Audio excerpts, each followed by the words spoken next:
അപ്പം നമുക്ക് മൈലപ്ര പള്ളിപ്പെരുന്നാളൊന്ന് കൂടിയാലോ? ഇറങ്ങിയപ്പോൾ തന്നെ നമസ്കാരം തുടങ്ങുന്ന സമയമായി. അപ്പം ഞങ്ങൾ പെട്ടെന്നാണ് അങ്ങോട്ട് ചെന്ന് കയറിയപ്പോൾ ഞാൻ വീഡിയോയുടെ കാര്യമേ മറന്നു പോയതുകൊണ്ട് നമസ്കാരത്തിൻ്റെ ഒന്നും എനിക്ക് എടുക്കാൻ പറ്റിയില്ല. പക്ഷെ അത് കഴിഞ്ഞ് തിരുമേനിയുടെ ഒരു 10 മിനിറ്റിൻ്റെ പ്രസംഗം ഉണ്ടായിരുന്നു. അപ്പോഴാണ് ഞാൻ ഓർത്തത്. അപ്പോൾ ഞാൻ പെട്ടെന്ന് തിരുമേനിയുടെ ഒരു കുഞ്ഞു ക്ലിപ്പ് എടുത്തു. പിന്നെ അത് കഴിഞ്ഞ് എല്ലാവരും റാസയ്ക്ക് വേണ്ടി ഇറങ്ങുമായിരുന്നു. കൊടിയും തിരികളും കുടകളൊക്കെ പിടിച്ച് എല്ലാവരും വരിയായി റാസ് നടക്കുമായിരുന്നു. ചെറിയൊരു ചാറ്റലുണ്ടായിരുന്നു. പക്ഷെ അതൊന്നും കാര്യമാക്കാതെ എല്ലാ വിശ്വാസികളും വിശ്വാസത്തോടുകൂടി റാസ് മുഴുവൻ നടന്നു.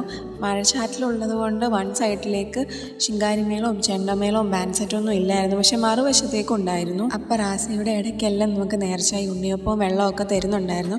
അപ്പോൾ ഇതെല്ലാം കഴിഞ്ഞ് എല്ലാവരും പള്ളിയിലേക്ക് തിരിച്ചെത്തി. അത് കഴിഞ്ഞ് സ്ലീബാവാഴമൊക്കെ കഴിഞ്ഞിട്ട് ലൈറ്റ് ഷോ, ആകാശദീപ കാഴ്ചയും ചെണ്ടമേളത്തിൻ്റെ ബാൻഡ് സെറ്റിൻ്റെയൊക്കെ ഷോ ഉണ്ടായിരുന്നു. പക്ഷേ എനിക്കൊന്നും കാണാൻ പറ്റിയില്ല. ആകാശദീപ കാഴ്ച കുറച്ച് നേരം കഴിഞ്ഞിട്ട് ഞങ്ങൾ വീട്ടിലേക്ക് മടങ്ങി. അപ്പോൾ ഇന്ന് അത്രയേ ഉള്ളായിരുന്നു. അപ്പോൾ ശുഭദിനം.